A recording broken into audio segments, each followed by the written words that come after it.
I think one of the defining things in my life is the meaning that I give it and the perspective that I've had and the shift in that perspective coming from nothing.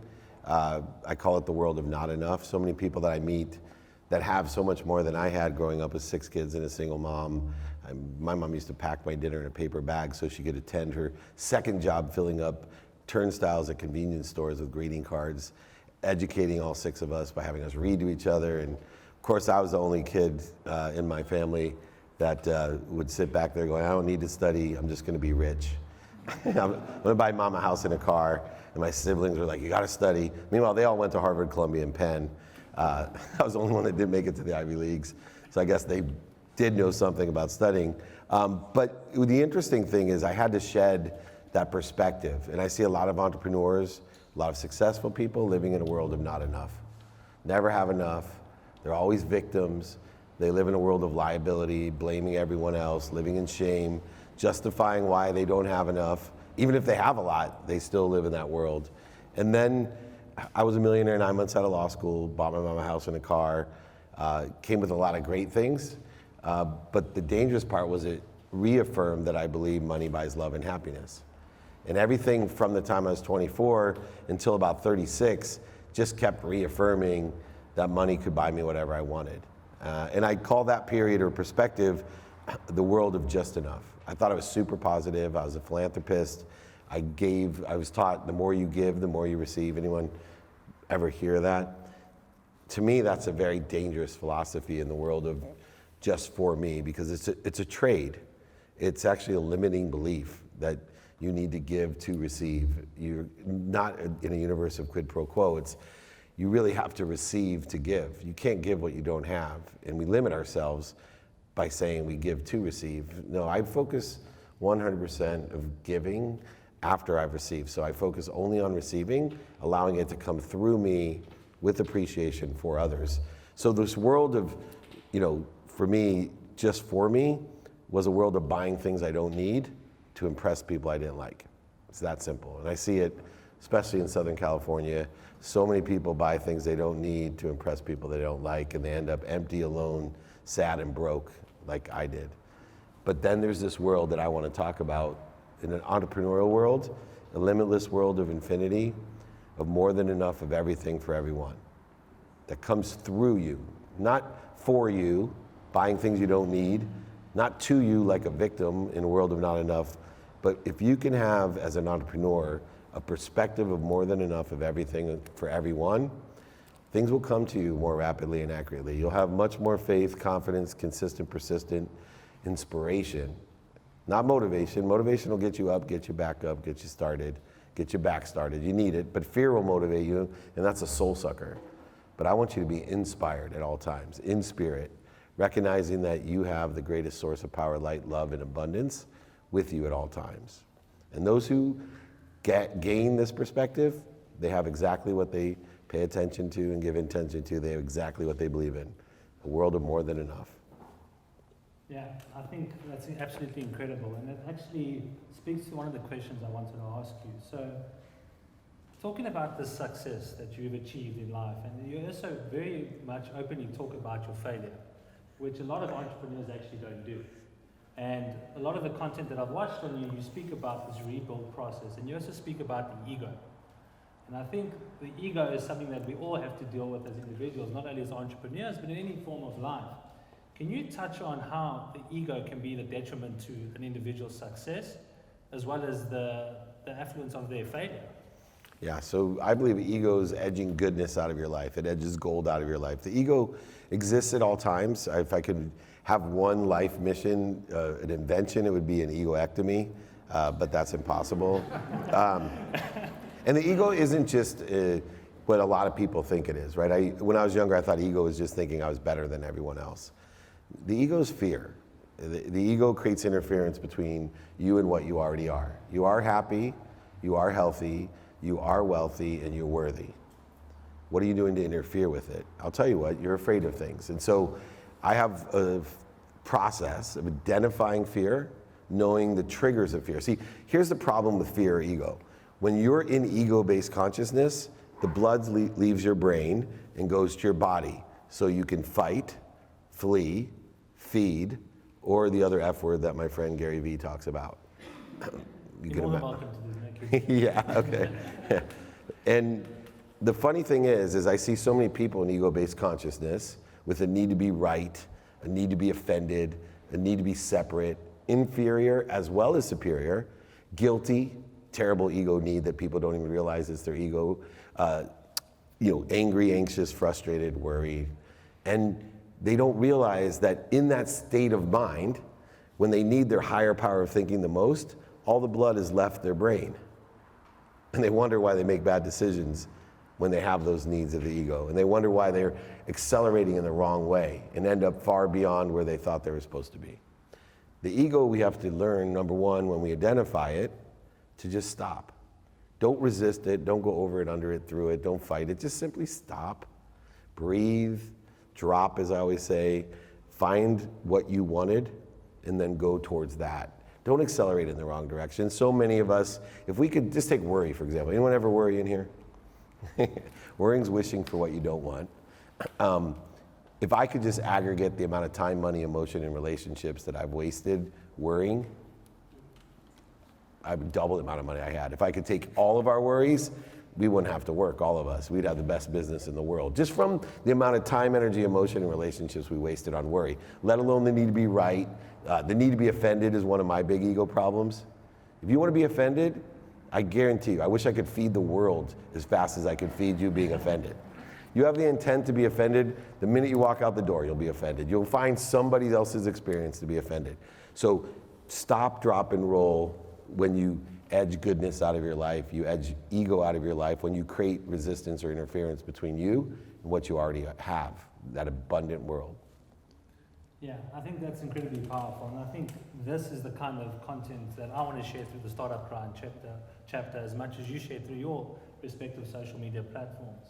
But there was a video that I watched on impact theory with Tom, and you guys spoke about an instance where I think you were in spring break, obviously a lot older at the time, and you said that you had 30 individuals come see you whilst they were on spring break.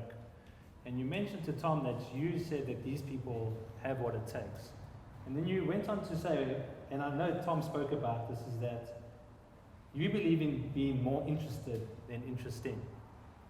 I mean, for me, I can perceive that differently to what most people would perceive that, and much like the next person. Can you define what you mean by that? Because for me, that's a pretty powerful statement. It's funny that you picked that out because it's one of the life-changing lessons. When I was 18 years old, I wanted to be a doctor, and I went to visit my older brother who was a doctor, and I walked into a hospital, and I looked around, and I looked at him, and I said, man, I hate hospitals. He looked at me and goes, you're pre-med at a really good college. God knows you're not going to be a professional athlete. What do you mean you hate hospitals? I said, well, I'm not going to be a hospital doctor. I was 18 years old. I'm going to be a sports doctor. I'll be in training rooms and sidelines. I'm not going to be in the hospital. He said, David, you have to be more interested than interesting. And that idea of in the pursuit of what you must be, having a desire that you must be what you can be, all falls in line with that desire to be more interested, to ask people questions. In fact, finding help is a matter of being more interested. What do you like? What don't you like? Do you know anyone that can help me? Asking the universe, asking other people to create this connectivity of abundance. It's all about your interest. Anybody can be interesting. You could tell stories all day long. You could turn on the video and be interesting. But I find that so many people have not done the groundwork. Another area where this applies that changed my life, I have ruined so many businesses and so many things because I trust people. And what happens is, I'm in and this is multi-millions of dollars, even one time in $1 billion negotiation, I was sitting there, I trust they're so wealthy and so successful, they must be good people, they must be honest, they must be looking out for everyone. And they're saying things that in my mind, I'm like, that's bullshit. I'm like, that doesn't seem, but it must be, they'll figure it out later. That's not in writing. And I'm sitting there going, I don't want to hurt their feelings. I don't want to ask them about, actual numbers or ask to see that, or be more interested. Don't trust everybody, but vet the shit out of them. vet the shit out of everybody. You got to be more interested. If it's your money, your business, your livelihood, and somebody says something like, well, our revenue's up 300% this year, you better damn ask them then, what was your revenue last year? Ask them, how'd you get that number? Who said that? You know, I have a friend here who's running a football league that I'm involved with. I bought the rights to Los Angeles, and I gave him references. And, you know, I put, you know, pretty big names on there, and one of them was Tillman Fertitta, owns the Rockets, billionaire. He wrote the foreword to my book. I love the fact that he told me today, I called Tillman, or emailed Tillman, and I was like, good, then I want to do business with this guy. Right? I don't want him just to trust who I am and that he wrote the foreword to my book, like that he'd be too afraid to vet, trusting what I said, that Tillman Fertitta is going to tell you what an incredible person I am, and it was an honor to write the foreword of my book. Yeah. I pay him to say that, so he better.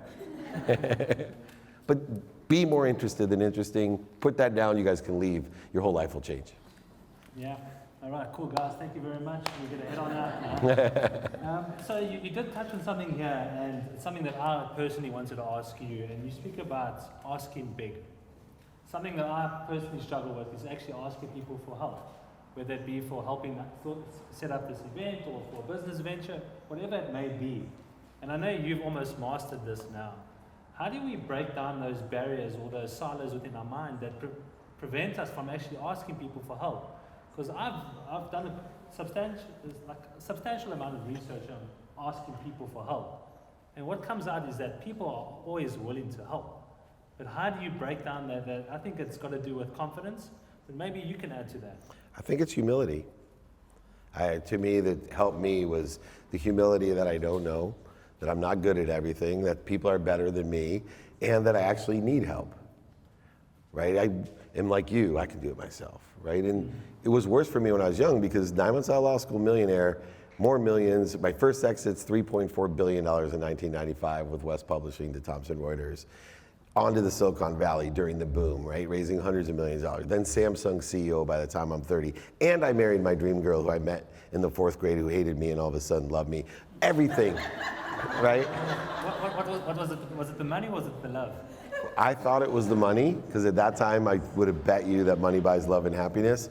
But she proved me wrong, because when I lost everything, she's still here today, and we have 4 children. So she proved me wrong. She obviously is blind or a little bit deaf, but she definitely loves me not for my money, because she's the reason I'm here, and I do acknowledge that.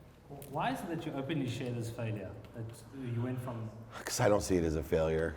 I think that's part of the problem. We talked about it earlier.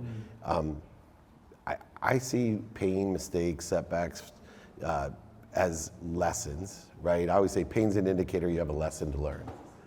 And those struggles, the setbacks, the failures, the mistakes, to me, I have the ultimate faith. All it's doing is indicating to me I have somewhere better to be, a better situation, or my situation should be better. So if somebody doesn't do a deal with me and I counted on it, or I'm like, oh, thank goodness. As much as this is painful, something worse, this is taking me to someone better. And that faith alone means everything to me. And so I think by sharing, I had a big loss, $100 million over on paper, right? And lost everything. Can you imagine having everything you ever dreamed of growing up in a 2-bedroom apartment with 6 kids and a single mom, going to Rancho Santa Fe, cars, Porsche and a Ferrari, houses, 33 homes in San Diego alone, golf course, 8th best golf course in the nation. Sam Snead designed it, to living in a rented house with rented furniture and 1 car, and being so grateful. People say, oh, you lost all. I said, I didn't lose that. I just invested it. I invested it. I don't know what I invested it in right now, but I have faith that, and I'd be dead if I didn't invest that money. I'd be dead because I was surrounding myself with the wrong people, the wrong ideas. I thought money buys me love and happiness. I didn't realize that money does not buy you love and happiness, but it allows you to shop. And I needed a lesson. I'm not joking. I needed the lessons on what to shop for. Because I kept shopping for the wrong things. I wasn't happy. I shopped for more of the wrong things, different of the wrong things, to impress the wrong people. When I started making money and investing it and shopping it in the right things like community centers. I'm the Chief Chancellor of Junior Achievement University, we have 100 million alumni, empowering 15 to 25 years olds with how to do business, financial literacy. When I started spending my money in the right places, man, money buys happiness. I just had to learn how to shop. You'd think with 3 daughters I would have learned how to shop, but no. Yeah, I mean, 2 words come to mind when I hear you speak is radical humility. I mean, I think it's really something that I will definitely take away from this talk. But let's go on to your ambitious goal of making 1 billion people happy. Over 1 billion. Don't limit me. Happy. Okay, I'm not limiting you. And I know you've spoken about how you're going to do this, asking the universe. Take us through this. I mean, I'm an incredibly ambitious person. This is incredibly ambitious. And I know you have never let anyone tell you otherwise. Take us through why you want to do this and how you intend on doing this. Yeah, so my 12-year-old had a friend that committed suicide. And it really still bothers me.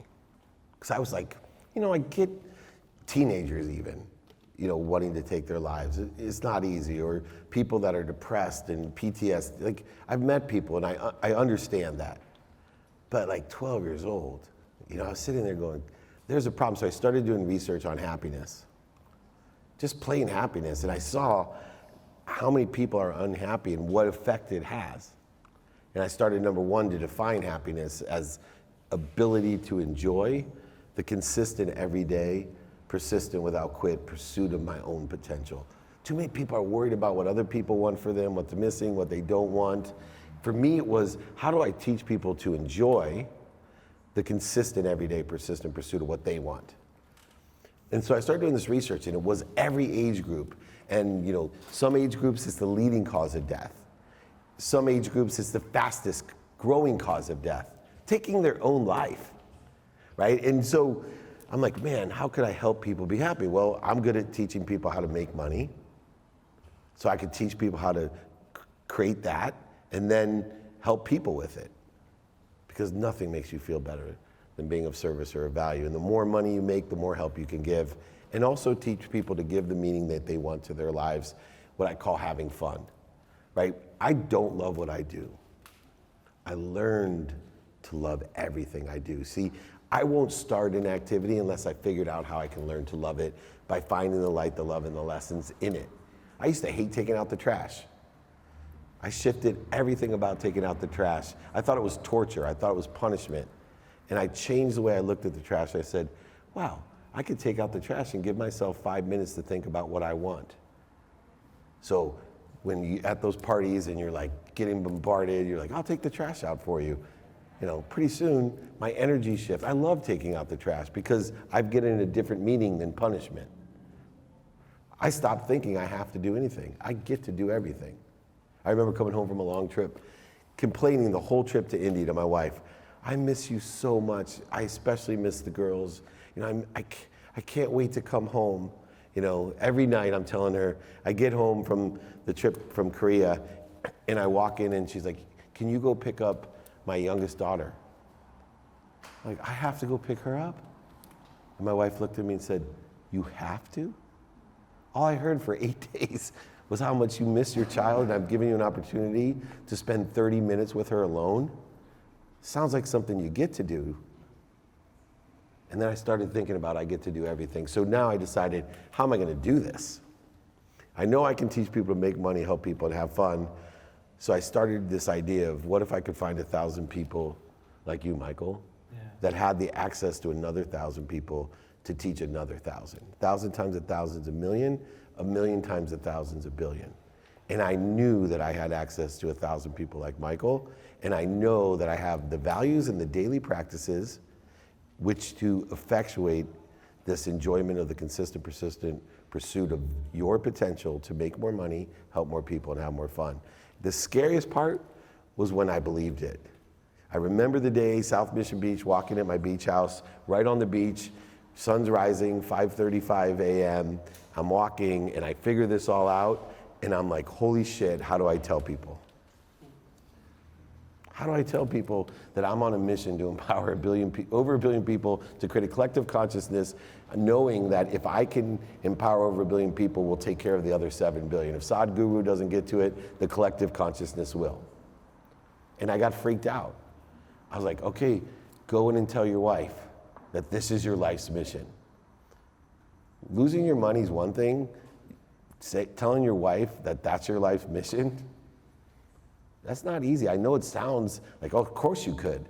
But like, and really mean it, that you're gonna, do all these things, give all this money, all this time, and all this effort to be here, to empower people to be happy, to teach them to make money, help people, and have fun.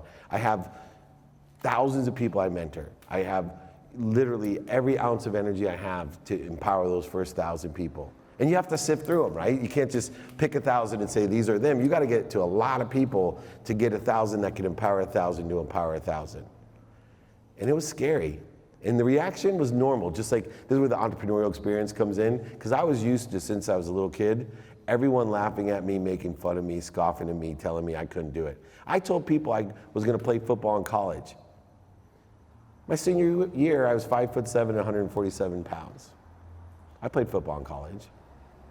They laughed at me, scoffed at me, made fun of me, didn't include me. Then they applauded me. Same thing's happening with this mission.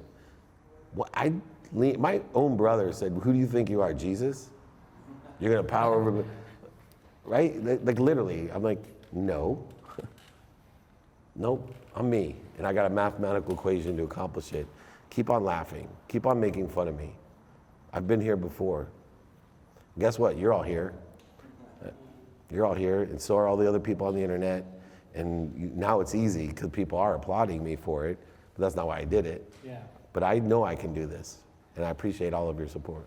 And as the saying goes, first they laugh, then they follow, right? Yeah. So we do have a bit more time left before we can start the Q&A. Let's talk a bit about your book. Give us a 30-second pitch of the book and what Connected to Goodness is actually about. Well, I'll do it through a quick story. It'll be a little bit more than 30 seconds, it's okay. Yeah, go. So this book represents why my life changed. I was buying things I didn't need to impress people I didn't like. I was surrounded by, not only I was a multimillionaire, but I ran the most notable sports agency in the world. So I had access to everything and everyone. Super Bowl, Pro Bowl, Masters, Kentucky Derby, Breeders' Cup, ESPYs, Emmys, Oscars, Grammys. I was doing a ton of drugs and alcohol. I was lying to people, right? Which goes along with all this behavior because I was so unhappy. So I came home in 2006, 2 years before I lost everything. I'd asked my wife if I could go to the Grammy Awards with a friend of mine who's a famous rapper. He's much more famous now, but his name's Little John. And I liked him because he's the only guy I know shorter than me. And anyway, John and I went to the Grammy Awards. I came home 5:30 in the morning. I told my wife I was going to a business meeting. My wife told me not to go to the Grammys because I was partying too much, wasn't paying attention to the family or my job. And I came home at 5:30 in the morning, and there's my wife. And she told me that she was leaving me, told me that she wasn't happy. For years, all I took was yes as an answer. Everybody just tell me yes. Whatever I wanted to hear, as long as I was buying the houses and the cars and the dinners and the clubs and the planes and all the stuff. Yes, yes, yes, yes, yes. There she was, my dream girl, saying, no, I'm leaving. She said, you better take stock in who you were and what you want to become, because you're going to end up dead. You're not the person I married. That night, I wish I would have listened, but I didn't. I told her to F off. How dare she talk to me that way? Look around her. Look at the cars I have, the houses I have, the nanny we have. How dare you even talk to me this way? Who did all this? She shook her head, said, you just don't get it. And I went to bed, woke up in the morning thinking, you know what, I'm gonna take her happiness. Money buys happiness, I'm gonna take her money. I was thinking of all the guys I went to law school with, who best could represent me to take everything she had. And then I looked over in the closet, and there was a gift that my dad gave me when I was 30. It was a jacket. At the time when my dad gave it to me, I didn't understand it. He gave me a jacket with no pockets. I thought he was punishing me. He told me, hang the jacket in your closet. I want you buried in this jacket. I want it to be a reminder you're just like me. At that time, I told my dad, I hate you. You're a liar, a cheater, manipulator, overseller, and a back-end seller. I'm nothing like you. Why are you punishing me by giving me this jacket? He said, Dave, I'm not punishing you. I don't want you to make the same mistakes that I've made. I don't even remember hanging the jacket up when he gave it to me. I don't remember moving it into our new house. But when I was at that low point, that jacket was there. Like a book that you're supposed to read that's been on your shelf for 20 years, it was there. And I realized at that moment, I don't hate my father. I don't hate my wife. I hated myself. Without all those things happening that other people see as, why are you so humble and vulnerable about your failures? It was just an investment to remind me, to recollect, to remember what's important, my health, my family. I could have went the rest of my life not realizing that I married my dream girl. There was no accident that I moved to San Diego when I was 9 and she skateboarded by my house when I was 9 years old. I got pushed. Years later, she hated me because I threw an egg at her. My best friend asked her to go steady at 6th grade camp, and he yelled, and she said, no, tell him to ask me himself, and then he embarrassed me. He's like, dude, she said no. So I threw an egg at her. Rejection in its flesh. At 26, I met, her mom had passed away. Somebody pushed me in Rosarita at a really busy hotel. Everyone's drinking in the lobby or in the club, whatever. Someone pushed me into her. I always say her mom did. But all that would have been lost if I didn't make that investment. And I'll tell you this, I love my wife and children so much, I gladly give all my money again to remind myself that if I needed it. Right on. I think that's right on the floor.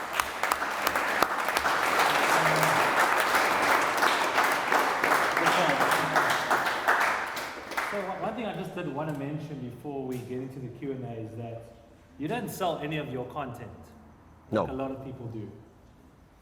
For me, and I think for a lot of people here tonight, they've taken a lot of inspiration, and I think you add in a lot of value, and I truly mean that. And what I mean by that is, to me, it's so disarming, it's so beautiful. And I want to thank you so much for coming out tonight, and I'm sure you've touched more than one person's heart, inspired more people, including myself. And I want to thank you again, and I really wish I could have you on there in the future. Of course. All right. Okay, cool. Thank you. So before we get into the Q&A, I did forget two things. I first of all wanted to thank our sponsors for tonight's event. So, Same Day Help, guys, Yay. Guys at the back there.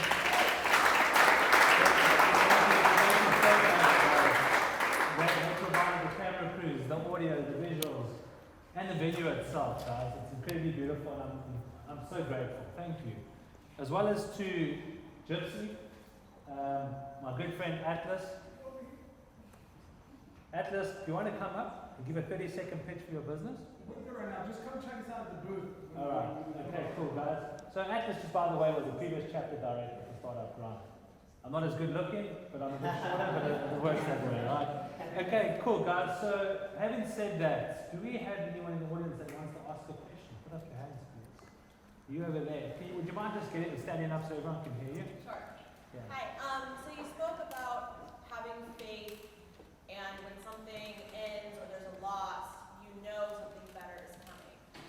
How do you get past that failure quickly to receive? For me, sometimes I will ruminate over what happened, and I know that's preventing the good thing that's next from coming. So life's about lessons. The lessons are going to keep on coming until you learn them. Pain, that mistake, that failure, that setback, is an indicator that you have a lesson to learn. The pain, the suffering, the struggle won't go away until you learn the lesson.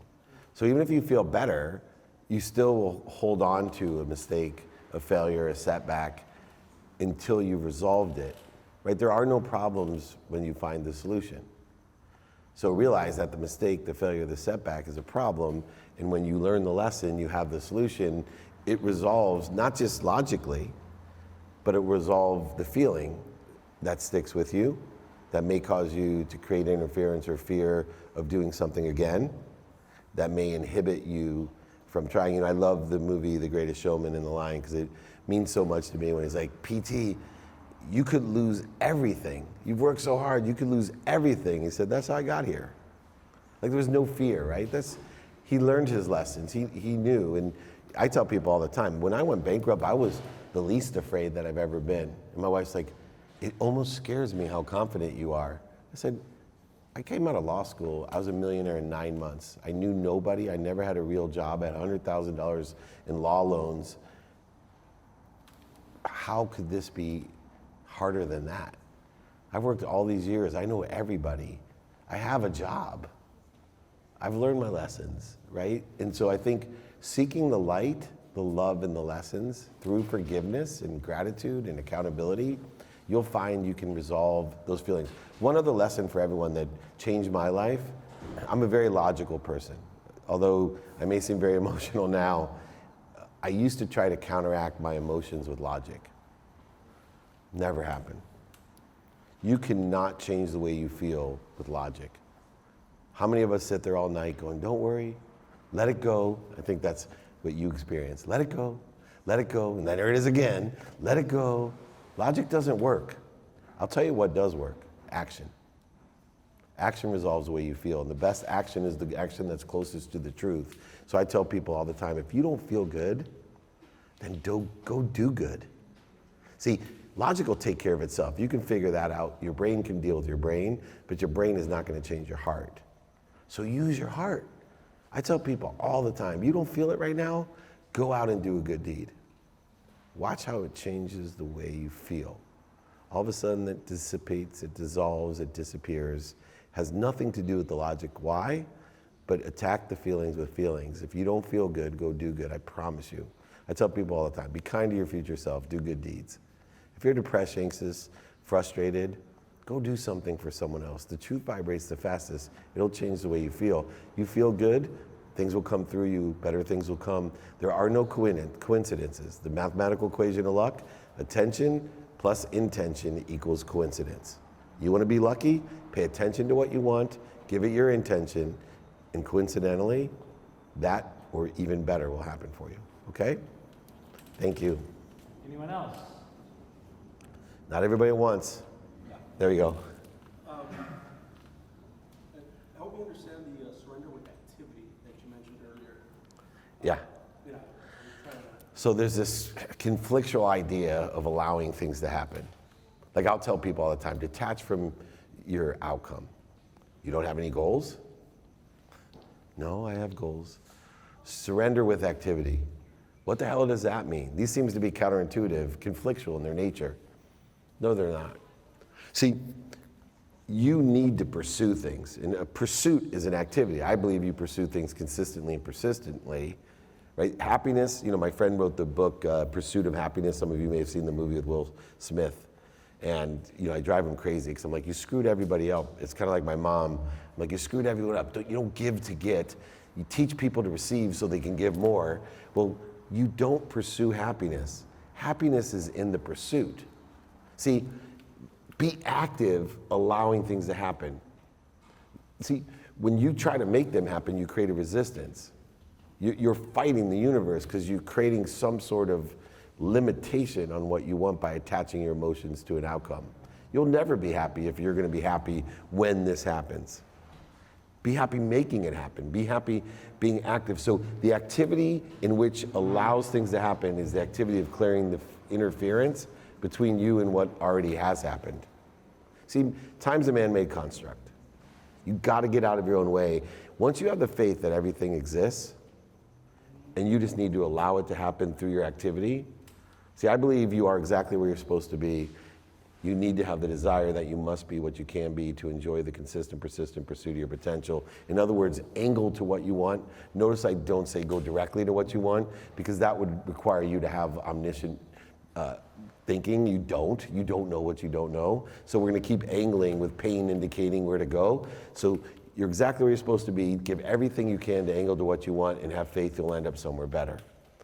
The faith is allowing the better to happen. Allow it to happen. Don't beat yourself up. Don't create resistance.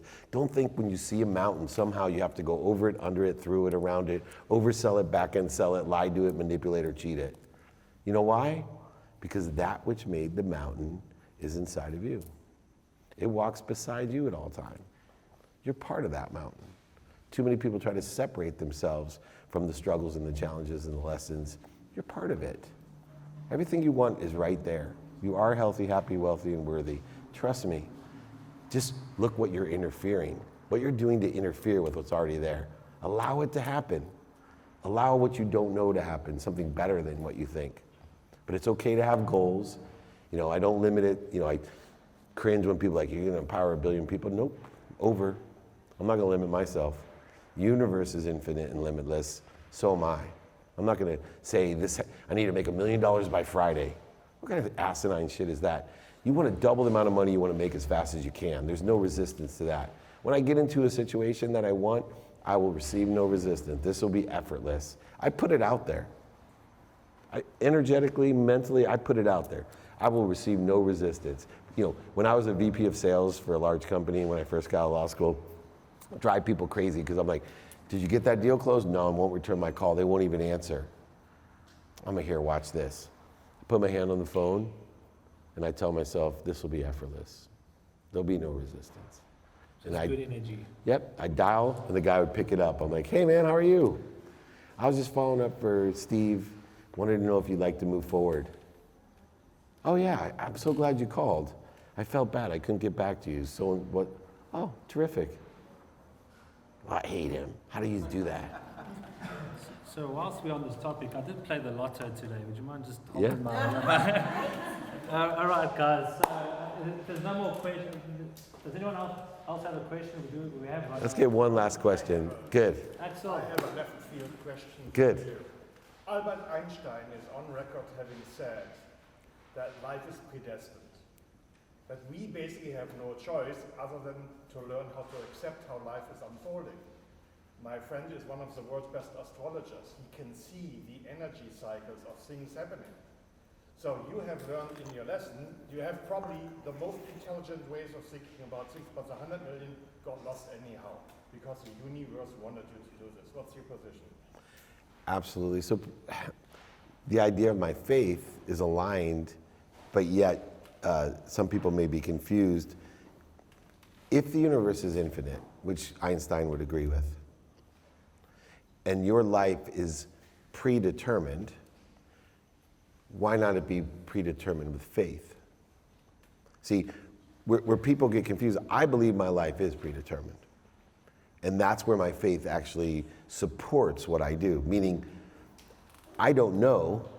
I want to be, I want to do this. I want to own this car. I want to have all this stuff. And then life says, oh, no, you don't. Boom. I don't say, F the universe, this isn't what. I say, no, the universe is abundant, it's infinite and limitless. It must know something better for me. It's predetermined. But it's predetermined to the better. Where most people don't have the mindset where they're like, oh, there's predetermined shit's bullshit. It's not, because everything's already there. And you're getting a calling, something related to, we're just not intelligent enough because our senses are weak and our memory's weaker. And so we may perceive this is what we want that's gonna make us happy. And the universe is like, no, I've already planned something better for you. Let me, please just allow it to happen. No, I'm gonna resist it, And then man-made construct of time happens and the universe, in my opinion, says, fine, if you're gonna resist it for this lifetime, we'll wait till next one.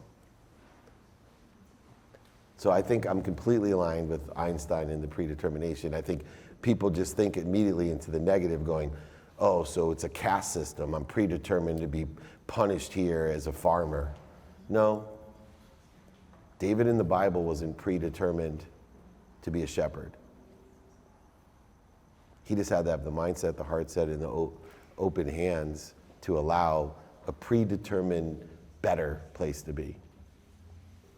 And I believe my better place to be is to empower over 1 billion people to be in the same situation. And nothing real can be threatened. No, and the only will, you have a free will, and your free will should be utilized to clear the interference for the better journey that's available to you. Use your free will, everything you have. Don't sit around on your mom's couch, broke, high, dreaming about what you want, sick. Go use all that power, that desire that you must be what you can be, and allow the universe to show you what you can be.